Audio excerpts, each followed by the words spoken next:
Bonjour, bienvenue dans Nova. Aujourd'hui, je vais vous présenter la génération de légendes électriques. Pour ma légende, j'ai créé un dessin modèle dans lequel j'ai placé quelques éléments électriques. Je vais commencer par vérifier que j'ai bien accès à la source des données, c'est-à-dire au catalogue électrique au format NZP. Si je sélectionne un symbole quelconque, dans la fenêtre des propriétés, premier onglet tout en bas, le set de données m'affiche la description du catalogue correspondant, courant fort FR2 2018-10. Pour vérifier que vous avez bien accès à la source de données, c'est très simple. Vous faites par exemple clic droit nouveau. Si un duplicat est généré, tout se passe bien.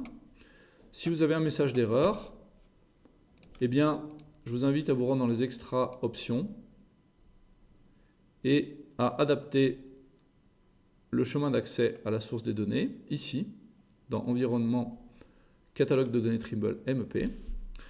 Et une fois que vous avez corrigé ce répertoire, vous fermez et vous redémarrez Nova avant de refaire le test. Voilà, pour ce premier point.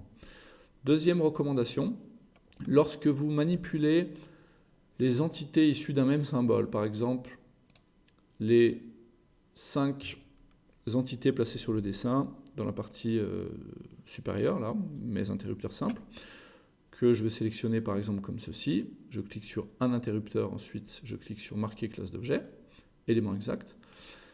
Faites en sorte d'avoir pour ces 5 entités la même nomenclature. Par exemple ici, je le sélectionne et je saisis ensuite ma désignation, mais également la même représentation graphique. Alors, ça peut paraître trivial, mais sachez que pour un certain nombre d'éléments Nova, on vous propose dans le deuxième onglet, la fenêtre des propriétés, plusieurs variantes 2D. Le problème, c'est que ça va amener à des imprécisions sur l'exploitation des données, par exemple dans la légende, mais également dans les quantitatifs, parce que Nova va interpréter le symbole et pas sa représentation graphique. Donc faites en sorte de choisir, par exemple, soit cette représentation, soit celle-là, pour vos 5 entités issues du même symbole, mais évitez les mélanges. Voilà pour ces recommandations de base. Je vais maintenant vous parler de la notion de groupe. Je vais m'attarder maintenant 2 minutes sur la notion de groupe. Si je sélectionne un élément, je retrouve entre autres les propriétés suivantes dans la fenêtre des propriétés, le type, le domaine et le groupe. Le type, c'est une information principe dans la grande majorité des cas obsolète. On s'en sert par exemple pour les calculs électriques en Allemagne. Le domaine va piloter le calque, le layer automatique associé à votre symbole. Et le groupe va vous permettre de faire des groupements de manière arbitraire pour les quantitatifs électriques et pour la légende. Voilà, donc on propose une arborescence par défaut. Vous pouvez adapter l'attribution, la simplifier, la rendre plus fine, c'est comme vous voulez. Je vais vous montrer l'influence du groupe via un exemple tout simplement. Donc, je vais aller générer une légende via le menu électricité et je vais choisir le groupe courant fort.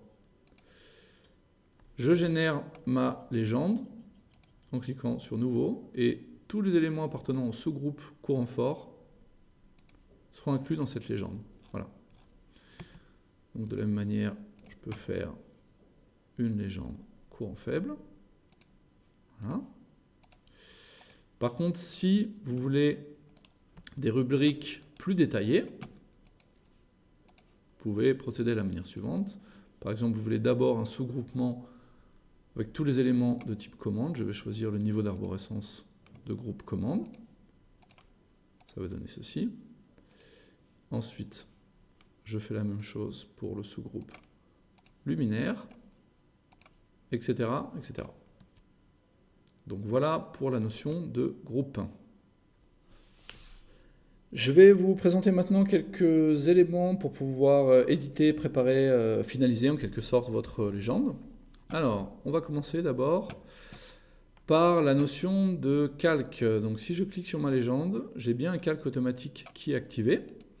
On va ouvrir le tableau des layers, cliquer sur gestion des médiums avec calque auto, recherche par nom de médium, légende. Donc le médium légende, c'est le médium qui est, on va dire, en arrière-plan, automatiquement attribué aux légendes que vous générez sur le dessin.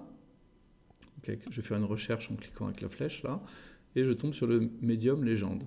Dans la colonne Layer, je vais pouvoir attribuer un calque automatique à cette légende, par exemple X légende, et cette manipulation, si vous l'appliquez à votre dessin gabarit, va vous permettre de définir par défaut, dès que vous générez une légende, le calque à attribuer.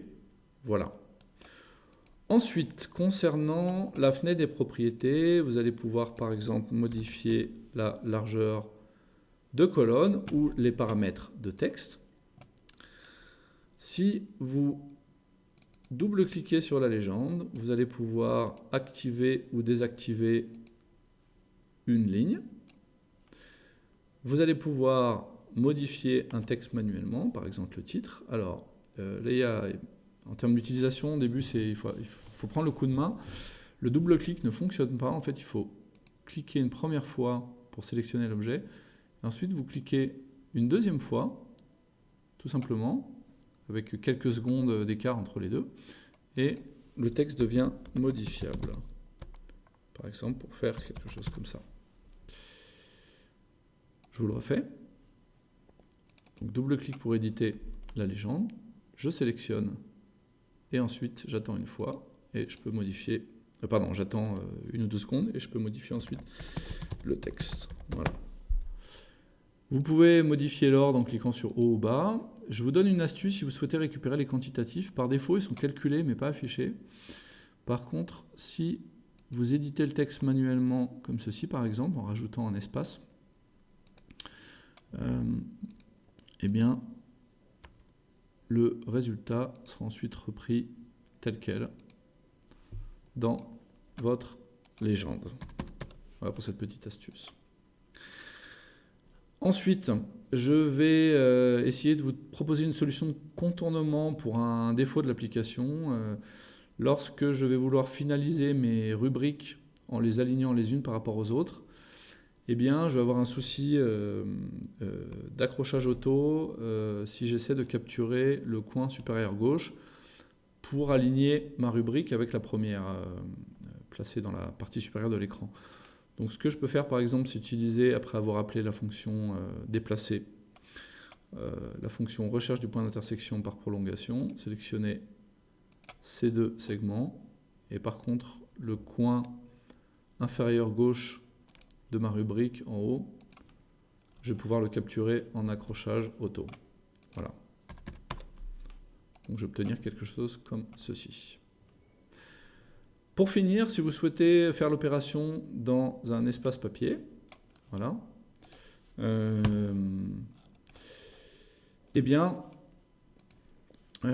cette opération va être similaire à celle que je vous ai présentée dans l'espace modèle, sauf que par défaut, la légende, elle aura l'échelle, c'est ici, pardon, l'échelle de l'espace modèle, donc passer à l'échelle 1, lorsque vous souhaitez générer votre légende directement dans l'espace papier. Voilà, c'est tout pour ce petit tour d'horizon de la génération de légendes. Je vous dis à très bientôt.